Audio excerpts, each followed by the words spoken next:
Why are you here? Are you lost? A secret?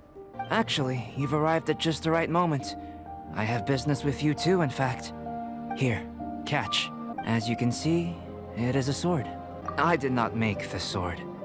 However, I did add some alchemical touches to it. Would you like to try it out? My research indicates that this sword has some unique properties. Only you can use it. But I need to gather data from it quite urgently. So, could I bother you to use it in battle? Very astute of you. This sword has indeed had a curse laid upon it. An ordinary person would be unable to wield it at all. However, you are an exception. Or perhaps I should say that only you are immune to the curse. As such, who could I find to help me if not you? We gain little from saying more. Go find some monsters nearby. After all, some things are best discovered through practice. They certainly arrived quickly. Goodness, no. Why are you looking at me like that? Of course I didn't steal this sword. Not long ago, the Knights caught a band of treasure hoarders outside the city. The goods they were smuggling were also impounded. This sword was one of those items. We believed it to be stolen plunder, but no one came to claim it. Nor could we find out where it came from, so it languished in our stores. I noticed it quite by chance while in our storehouse. To tell you the truth, such an old sword would see little use outside of alchemy. Indeed. And I initially intended to perform some experiments on it, but I unexpectedly discovered its true origins in the process. This ancient-looking weapon once passed through the hands of a now-deceased blacksmith. It is a legendary, magical sword. It is said that the smith vanished not long after creating the weapon, with the weapon subsequently becoming lost to time. Working backwards from its eventual fate as plunder, one can guess that it was then stolen by the treasure hoarders, where it remained in obscurity till recently. Exactly.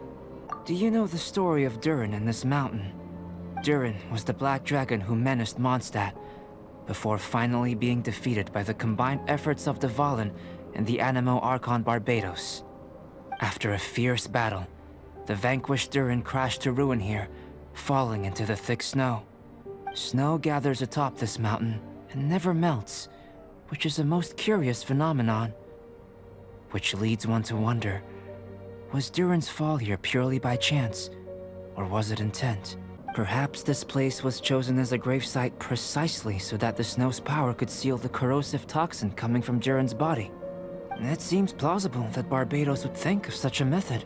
Well, these are just my postulations. I don't have any evidence. But what's for certain is that this mountain and Durin are deeply intertwined. In fact, I believe that the very sword in your hand has Durin's remains in it. Indeed, the dragon's eyes, claws, and scales ground into dust before being used to coat the blade. In this way, Durin's corruption and venom entered into the sword and became the source of its power. This is very advanced craftsmanship. I presume that having successfully forged the weapon, the smith must have tried it out themselves in their joy. But using the sword in battle would have allowed the corruption to seep through the blade's handle and into their bodies. Ordinary mortals cannot withstand such power. The blacksmith must then have fled, driven mad by the curse, before meeting their end in some unknown place. You've purified the Valen's tears before, which is a very rare ability indeed. This ability has protected you from being corrupted or poisoned, and you can completely eliminate their effects, which is why you and only you can properly wield this sword. As far as I'm concerned, this is where the real experiment begins. This sword is still very weak at present. However, it is able to absorb energy, and through that, it is able to constantly become stronger. In some sense, you could even say that it is a living thing. Well then, traveler, adventure with it to your heart's content. I need you to help it grow. I believe that we will soon have all the proof that we need. You're back. Indeed. It is as I thought. This sword grows stronger as you use it in battle, and that's precisely what makes it special. Ah, yes. I should mention a more important matter first.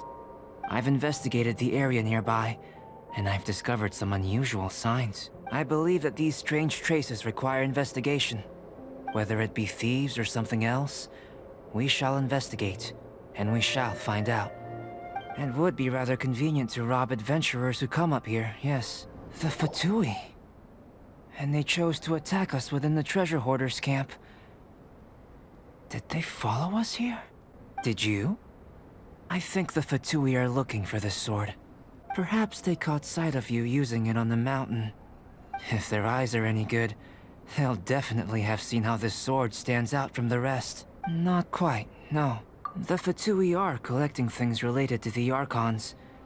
This, I believe, is known to you. Durin is the sworn enemy of the Animo Archon, and had power comparable to his. To say that it could rival the Archons, or was related to them, neither is an overstatement. I made a new discovery while sketching nearby. There's an area up ahead that's quite remarkable. Its ley lines flow differently from any other. Nearby monsters have been attracted to it and have fallen under its influence. As a result, their constitutions have come to far surpass others of the same kind. Precisely my intention. Oh, and do remember to observe how various enemies affect the sword differently while you're at it, please. I have a hypothesis concerning this. Each time this sword absorbs power from the bodies of fallen enemies, it will resonate with Durin's remains, hidden somewhere on this mountain. If my theory proves correct, this could mean that all the monsters here may be resonating with Durin's body. I fear this may have to do with the origin of these monsters' powers. Durin is no ordinary beast. Even though it is long dead, the entire mountain is still held in thrall by its corpse. The dragon's mysterious power may itself be a form of curse. We still don't have enough information. If we wish to understand more data is required. And this is where you come in. I have some research work that needs settling, so we will have to work separately for now. Let's meet up again near the broken bridge. Cyrus, to the point, please. Yes. Oh, yes, go on. I came here to gather the latest data on Hilly Churls, and asked her to serve as my assistant. I am listening, you know. There is no should or shouldn't here. I can answer your questions, but not right now. Right now, I have more pressing matters on hand. You're getting smarter, Paimon. I have discovered some new habitats nearby with different monster types. I believe they will provide us with similarly varied data. Perseverance is key to research, and persistence is the basis of the alchemist's art. So, are you ready? Then let us go. It seems that no one is here. Well then, would you like to take a look around before they return? Or shall we rest a while here? Just what I was thinking. I know you must have questions, whether it be about me or about this entire situation. As I said before, I will answer them, but I will not deceive you. There are some things I cannot go into detail on. On these matters, you'll have to permit me to summarize a bit. That's not good. That was my sketchbook. To think that it dared to steal my sketchbook. Quite bold, this one. Judging from the tracks, that seems to be the case. Wait. This mountain is incredibly large. Even if there was a path within its bowels, such a road would not be easy to walk. Can you feel it? The wind carries the scent of ice and stone with it, and the sound of echoes. The space within must be massive. As such, rash moves are of no benefit to us. It is, but that doesn't mean that we should act recklessly. There is another way. It just requires some extra work. If my guess is correct, this cavern's exit is on the other side of the mountain. You are quite the expert glider, and I'm a fair hand myself. So, prepare yourself, and we'll glide across in one go. There's been some damage. I need to head back to see if there's anything I can salvage. Let's meet at the alchemy stall in Mondstadt later, shall we? It's all right. A few pages were destroyed, but most of it is intact. The temperature in the snowy mountain is sub-zero. It can reach extremely low temperatures, especially near that cavern. What makes matters worse is that the hilly churls have drooled all over the pages. To leave wet paper in such low temperatures, it's too dreadful to imagine. What leads you to believe that? I must admit, I bring the sketchbook everywhere I go. However, I wouldn't fly into a rage over such a thing. Had I not been able to salvage it, I would just draw everything again. Is that so? You're right. Redrawing everything would be a tedious endeavor. Without a doubt, Paimon is an interesting creature. Changing the subject, Cyrus told me that the hilly churls from this mountain attack and rob adventurers. The place we visited should be one of their camps. I can't disagree. I assume this must be related to the dragon. The corruptive power emanating from Durin's remains is making the monsters stronger, which, in tandem with the frigid climate, depopulated some mountain areas. Can you take out the sword, Traveler? Each time you fought in the mountains, this sword was absorbing power and storing it within itself. Moreover, thanks to your purification, the corruptive power of the dragon's blood seems to be all gone now. It's a very interesting phenomenon. I always wondered what purification was capable of. I knew you were capable of doing it, but seeing it with my own eyes is a unique experience. Indeed, I can't say it's the safest of weapons. Would you like to try it out? It's fine. After all, I still hope you'll continue to use this sword. I have no idea what you're talking about. But if you want to know why I trust you, it might be because the unusual ones like us share a certain degree of understanding. Lonely individuals. Those who aren't like ordinary people. Just like, you and me. I heard the ruckus and came over to check. So it was you who made all this noise. What happened? Did you get into a fight? Aren't you supposed to be organizing documents? Why did you come here all of a sudden? And you got into a fight with such a dangerous opponent in this terrain. I reckon you've been led astray by yet another thing that attracted your attention. You told her everything? Never mind. We couldn't have kept her in the dark for too long anyway.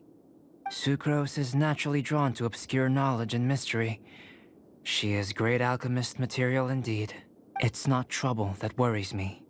I'm only concerned with your safety. You must be more careful next time. Anyway, what's going on with that adventurer crouching over there? That girl. Let her out of your sight, and she winds up in the strangest places. True. Don't worry, I'm not angry. Another change. The sword's power is much stronger than before. How did that happen? So it's the energy it's never encountered before. It caused the sword to greatly grow in strength. Wait! Into position! Prepare for battle!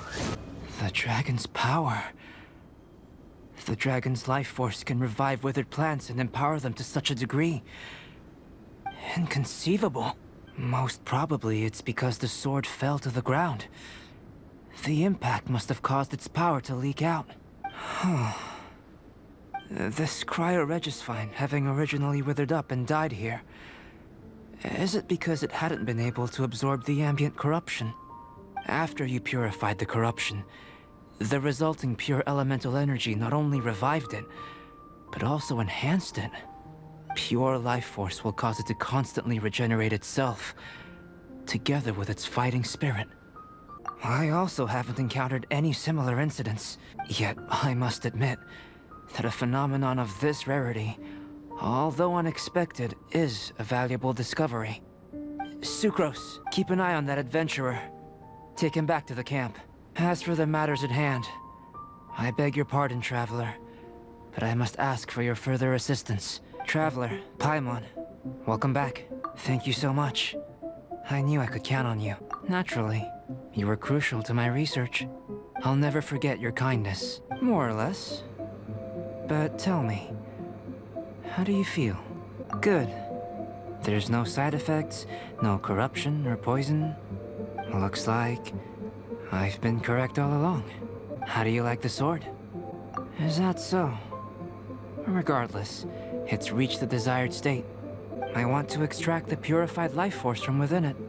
What's impossible for some might be just within my reach. All done. This sword might not be a divine weapon, but it'll make a fine memento. I hope it can be of some help during your travels. I needed it for the sake of my research. I've already obtained the results of the experiment.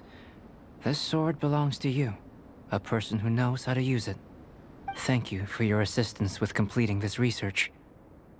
Well then, goodbye. This dragon's life force resonates with me. Not because it's a dragon, but because I am... me. Rhine daughter, Master. Is this your creation? The giant dragon Durin? Was the two of us meeting really a good thing?